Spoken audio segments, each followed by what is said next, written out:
बृहस्पति देव भगवान की जय। बृहस्पति देव कथा सुनने वाले सभी भक्तों की मनोकामनाओं को पूर्ण करें और उनके जीवन में सुख संपत्ति और धन वैभव की कभी भी कमी ना होने दें। उनकी हर इच्छा को पूर्ण करें। प्रिय भक्तों, आज बृहस्पतिवार के दिन बृहस्पति देव की बड़ी ही दुर्लभ कथा सुनते हैं। इस कथा को सुनने मात्र से मनुष्य की सभी मनोकामनाएं पूर्ण होती हैं। तो आइए बड़ी ही श्रद्धा भाव से कथा को आरंभ करते हैं। भारतवर्ष में एक बहुत ही प्रतापी राजा थे जो दान धर्म करने वाले थे। वो नित्य गरीबों और ब्राह्मणों की सहायता करते थे, लेकिन उनकी रानी उनके स्वभाव के एकदम विपरीत थी। उसे किसी की भी मदद करना, दान धर्म करना बिल्कुल पसंद नहीं था। वह खुद तो दान करती ही नहीं थी, राजा को भी दान देने से मना करती थी। एक दिन राजा जब शिकार खेलने जंगल में गए तो बृहस्पति देव साधु के वेश में महल पहुंच गए और रानी से भिक्षा मांगने लगे। तब रानी ने परेशान होकर मना कर दिया और कहा कि मैं तो इस दान पुण्य से तंग आ गई हूँ। राजा अपना सारा धन दान में उड़ा रहे हैं। इससे तो अच्छा है ये सारा धन ही नष्ट हो जाए, सारा झंझट ही खत्म हो जाएगा। ना रहेगा बांस और ना बजेगी बांसुरी। ये सब सुनकर साधु बने बृहस्पति देव ने आश्चर्यचकित होकर कहा कि हे रानी, मैं तुम्हारी बातें सुनकर अचंभित हूँ कि धन और पुत्र तो सभी चाहते हैं, परंतु यदि तुम्हारे पास धन अधिक है तो तुम उसको अन्नदान करो और प्यासों के लिए कुएं खुदवाओ। जो निर्धन है, बेचारे अपनी कन्याओं का विवाह नहीं कर सकते, उनके विवाह करवाओ। आदि ऐसे बहुत से कार्य हैं जो तुम कर सकती हो। लेकिन रानी ने झुंझलाते हुए साधु महाराज से कहा कि आप मुझे उपदेश ना दें तो अच्छा होगा। मैं ऐसा धन नहीं चाहती कि उसे जगह जगह बांटना पड़े। ये सब सुनकर साधु ने कहा कि यदि तुम्हारी ऐसी ही इच्छा है, अब तुम ऐसा करना कि पीली मिट्टी से घर को लीप कर अपना सिर धोकर स्नान करना, भट्टी जलाकर कपड़े धोना, और ऐसा करने से तुम्हारा सारा धन नष्ट हो जाएगा। ऐसा कहकर साधु महाराज अंतर ध्यान हो गए। अब रानी ने साधु के कहे अनुसार कार्य करने शुरू कर दिए। उसको ये सब करते हुए केवल 3 बृहस्पतिवार ही हुए थे कि उसका सारा धन संपत्ति नष्ट हो गई। यहाँ तक कि भोजन के लिए भी राजा का परिवार तरसने लग गया।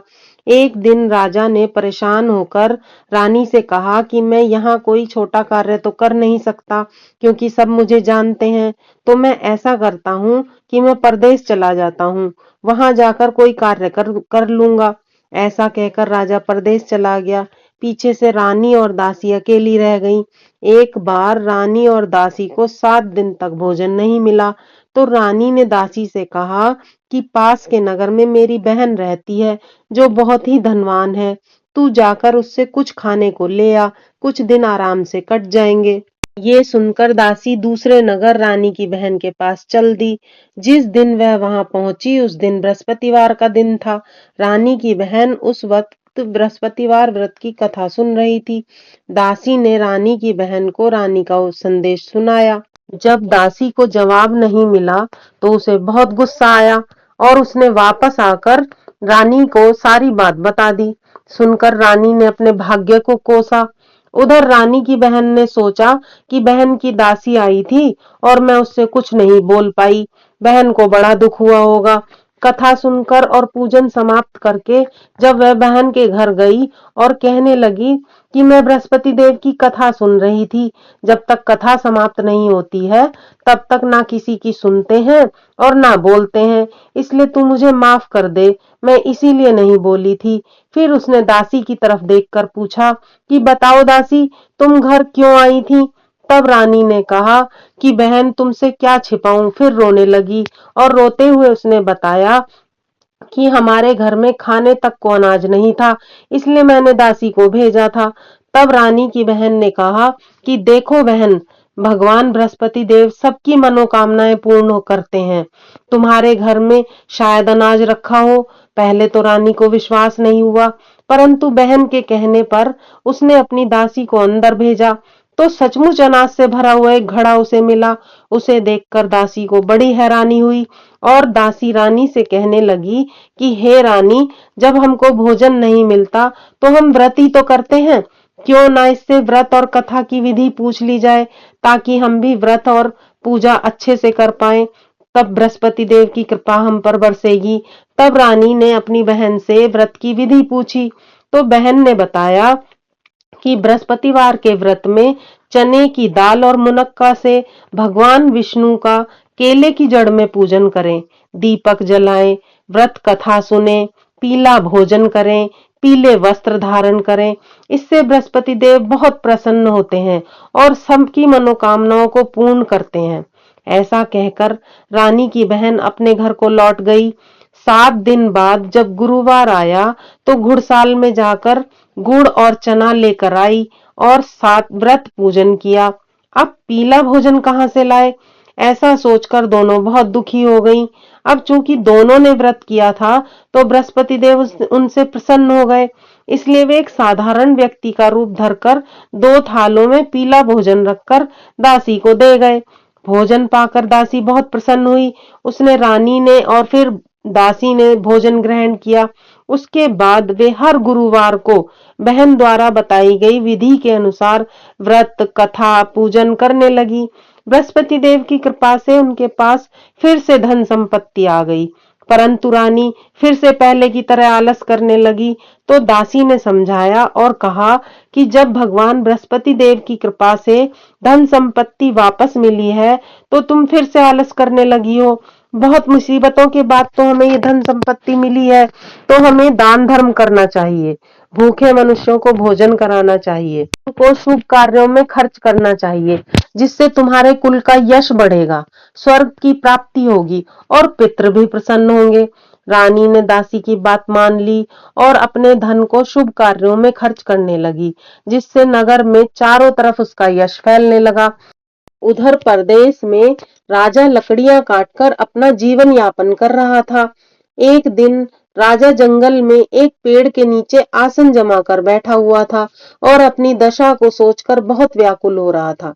बृहस्पतिवार का दिन था। अचानक उसने देखा कि निर्जन वन में एक साधु प्रकट हुए हैं।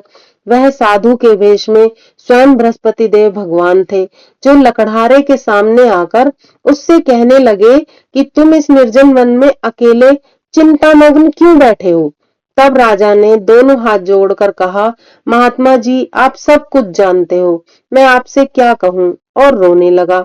उसको रोता हुआ देखकर साधु बने बृहस्पति देव ने कहा कि तुम्हारी पत्नी ने बृहस्पतिवार के दिन बृहस्पति देव का निरादर किया है, इसलिए रुष्ट होकर उन्होंने तुम्हारी यह दशा की है। परंतु अब तुम चिंता मत करो और मेरे कहे अनुसार कार्य करो, तुम्हारे सब कष्ट दूर हो जाएंगे। तुम ऐसा करना, बृहस्पतिवार के दिन कथा करना, चने और मुनक्के लाकर उसका प्रसाद बनाना और शुद्ध जल लोटे में भरकर शक्कर मिलाकर अमृत तैयार करना। उसके बाद अपने परिवार व परिवार के लोगों के साथ कथा सुनना, उसमें अमृत व प्रसाद बांटना, फिर स्वयं भी ग्रहण करना। ऐसा करने से भगवान तुम्हारी सभी मनोकामनाएं पूरी करेंगे। साधु के ऐसे वचन सुनकर लकड़हारे रूपी राजा ने कहा कि हे प्रभु, मुझे लकड़ी बेचकर इतना धन नहीं मिलता जिससे मैं भोजन के उपरांत कुछ भी बचा सकूं। साधु ने कहा कि लकड़हारे, तुम बिल्कुल चिंता मत करो, तुम रोजाना की तरह लकड़ियां काटकर शहर में लेकर जाओ, तुम्हें रोज से 2 गुना धन प्राप्त होगा, जिससे तुम भली भांति भोजन कर सकोगे और पूजा का सामान भी खरीद सकोगे। इतना कहकर साधु अंतर्ध्यान हो गए। कुछ दिन बाद जब फिर से गुरुवार का दिन आया तो लकड़हारे ने लकड़ियां काटकर शहर में बेची। उस दिन उसे और दिनों की अपेक्षा अधिक धन मिला, तो उसने पूजा का सारा सामान खरीदा, व्रत कथा आरती सब कुछ अच्छे से की। उस दिन से उसके दुख क्लेश दूर होने लगे। परंतु जब अगला गुरुवार आया तो वह व्रत करना भूल गया। इस कारण बृहस्पति देव नाराज हो गए। उस दिन उस नगर के राजा ने एक विशाल यज्ञ का आयोजन किया हुआ था और शहर में यह घोषणा करा रखी थी कि नगर में कोई भी अपने घर में आग नहीं जलाएगा और न ही भोजन बनाएगा, सब मेरे यहाँ भोजन ग्रहण करेंगे। इस आज्ञा को जो नहीं मानेगा उसे फांसी की सजा दी जाएगी। राजा की आज्ञा अनुसार शहर के सभी लोग भोजन करने गए, लेकिन लकड़हारा कुछ देर से पहुंचा, तो राजा ने उसे अपने साथ महल ले गए और भोजन कराने लगे। तभी रानी की दृष्टि उस खूंटी पर पड़ी जिस पर उसका हार लटका हुआ था। उसने देखा कि वहां हार नहीं है। अब रानी ने सोचा कि मेरा हार इस लकड़हारे ने ही चुराया है। रानी ने उसी समय सैनिकों को बुलाकर उसको कारागार में डलवा दिया। कारागार में लकड़हारे ने सोचा कि मेरे न जाने कौन से पूर्व जन्मों के कर्म थे जो मुझे यह दुख मिला है, और जंगल में मिले साधु को याद करके रोने लगा। उसी समय भगवान बृहस्पति देव प्रकट हुए और उसकी दशा को देखकर कहने लगे, अरे मूर्ख, तूने बृहस्पति देव की पूजा नहीं की, इसलिए तुझे यह दुख प्राप्त हुआ है। अब तू चिंता मत कर, बृहस्पतिवार के दिन कारागार के दरवाजे पर तुझे पैसे पड़े हुए मिलेंगे। उनसे तू प्रसाद और पूजा का सामान मंगवाकर बृहस्पति देव की पूजा करना, तेरे सारे कष्ट दूर हो जाएंगे। लकड़हारे ने साधु के कहे अनुसार बृहस्पति देव की कथा की। उसी वक्त रात्रि को बृहस्पति देव ने राजा के स्वप्न में आकर उससे कहा कि तूने एक निर्दोष को कारागार में बंद किया है। रानी का हार उसी खूंटी पर तुझे टंगा मिलेगा, तू उसे छोड़ दे। यदि तूने ऐसा नहीं किया तो मैं तेरा सारा राज्य नष्ट कर दूंगा। सुबह उठकर राजा ने देखा कि हार तो खूंटी पर ही टंगा हुआ है। तुरंत वह कारागार में गया और लकड़हारे से माफी मांगी और उसको मुक्त करके रत्न आभूषण वस्त्र आदि देकर उसको विदा किया। लकड़हारा अपने राज्य की ओर चल दिया। अब नगर में पहुंचकर राजा ने देखा कि उसका राज्य तो पहले से बहुत ज्यादा वैभवशाली हो गया है। जगह जगह पर कुएं तालाब खुदे हुए हैं, धर्मशालाएं बनी हुई हैं। राजा ने वहां पर किसी से पूछा कि ये सब किसने बनवाए हैं, तो नगर के लोगों ने बताया कि ये सब हमारी रानी ने और उसकी दासी ने बनवाए हैं। ये सब सुनकर राजा को बहुत गुस्सा आया कि जब मैं गया था तब तक सारा धन नष्ट हो गया था, अब ये सब पैसा कहाँ से आया। और महल में जाकर रानी से पूछने लगा कि तुम्हारे पास इतना धन कहाँ से आया। तब रानी ने बताया कि यह सब धन दौलत बृहस्पति देव की कृपा से प्राप्त हुआ है। राजा और रानी ने निश्चय किया कि 7 दिन के बाद लोग बृहस्पति देव की पूजा करते हैं, परंतु मैं दिन में 3 बार कहानी सुनूंगा और रोज व्रत किया करूंगा। अब हर समय राजा के दुपट्टे में चने की दाल बंधी रहती थी। वह रोज व्रत किया करता था। कुछ दिन के बाद राजा ने अपनी बहन से मिलने का निर्णय लिया और अपनी बहन से मिलने चल दिया। मार्ग में उसने देखा कि कुछ लोग मुर्दे को लेकर जा रहे थे। राजा की कथा कहने का समय हो गया था। राजा ने उनसे रोककर कहा कि मेरी बृहस्पति देव की कथा सुन लो। लोग कहने लगे कि हमारा तो आदमी मर गया, इसे अपनी कथा की पड़ी हुई है। परंतु कुछ लोगों ने विरोध किया और कथा सुनने के लिए बैठ गए। कथा समाप्त होने पर उन्होंने देखा कि मुर्दा तो राम राम कहते हुए उठ खड़ा हुआ। सभी बहुत खुश हो गए और राजा को धन्यवाद कहने लगे।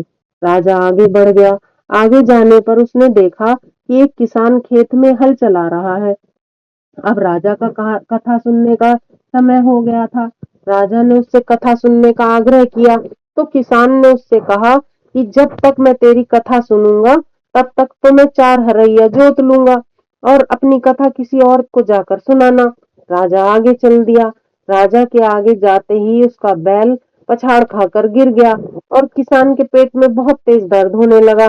तभी किसान की माँ वहां खाना लेकर आई थी, तो उसने किसान को और बैल को दोनों को देखा। दोनों की हालत खराब थी। उसने उनके बारे में पूछा तो किसान ने सारी बात अपनी माँ को बता दी। अब बुढ़िया सारी बात समझ गई और दौड़ी दौड़ी राजा के पास आई और कहने लगी कि राजा, मैं तेरी कथा सुनूंगी, लेकिन मेरी कथा सुनने के बाद तुझे खेत पर चलकर मेरे बच्चे को ठीक करना होगा। राजा ने उसकी बात मान ली और खेत पर वापस आकर कथा कही। कथा समाप्त होते ही बैल उठ खड़े हुए और किसान के पेट का दर्द भी ठीक हो गया। राजा आगे चल दिए। राजा अपनी बहन के घर पहुंचा तो बहन ने भाई का खूब आदर सत्कार किया। अगले रोज प्रातः काल उठकर राजा ने देखा कि वहां तो सभी भोजन कर रहे हैं। तो राजा ने अपनी बहन से पूछा कि क्या कोई ऐसा है जिसने भोजन ना किया हो और वो मेरी कथा सुन ले। तो बहन ने जवाब दिया कि भैया, यह देश ऐसा ही है, यहाँ के लोग प्रातः काल ही भोजन कर लेते हैं। फिर भी मैं आस पड़ोस में जाकर देख आती हूँ कि यदि कोई भूखा है और तुम्हारी कथा सुनने के लिए तैयार हो गया तो उसे ले आऊंगी। परंतु उसकी बहन को कोई भी ऐसा व्यक्ति नहीं मिला। अंत में वह कुम्हार के यहाँ गई। उसका पुत्र कई दिन से बीमार था, तो उसके यहाँ 3 रोज से किसी ने भी भोजन नहीं किया था। अब रानी ने कुम्हार से कथा सुनने का आग्रह किया, तो वह तैयार हो गया। राजा ने वहां जाकर कथा कही। अब कथा समाप्त होने पर सभी ने देखा कि कुम्हार का पुत्र ठीक हो गया। अब तो राजा की चारों तरफ प्रसन्नता होने लगी।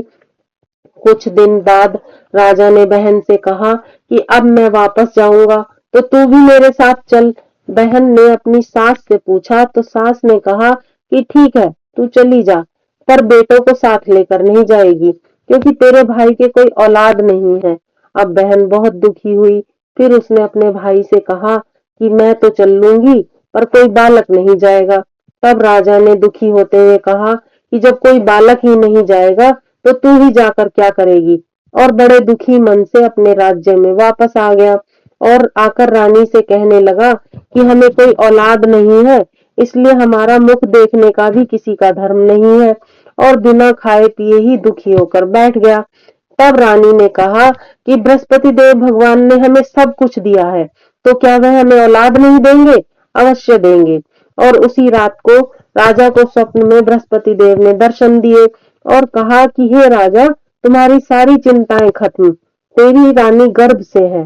राजा को यह सुनकर बहुत खुशी हुई। इसी तरह दिन बीतने लगे। 9वें महीने में रानी ने एक सुंदर पुत्र को जन्म दिया। पूरे राज्य में खुशियां ही खुशियां फैल गईं। तब राजा ने रानी को समझाया कि जब मेरी बहन बधाई देने आएगी, तो तू उससे कुछ मत कहना, क्योंकि स्त्री बिना कुछ खाए तो रह सकती है, परंतु बिना कुछ कहे नहीं रह सकती, इसलिए उससे कुछ मत कहना। जब राजा की बहन ने यह खुशखबरी सुनी, तो उसे बहुत खुशी हुई और वह बधाई देने आ गई।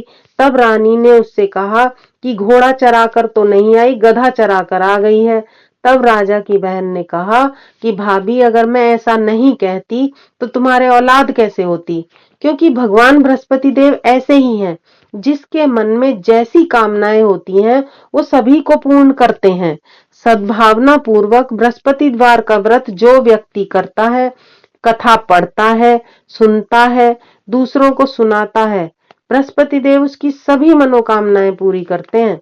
संसार में जो मनुष्य सद्भावना से भगवान बृहस्पति देव का सच्चे हृदय से पूजन करते हैं, तो भगवान सदैव उनकी रक्षा करते हैं।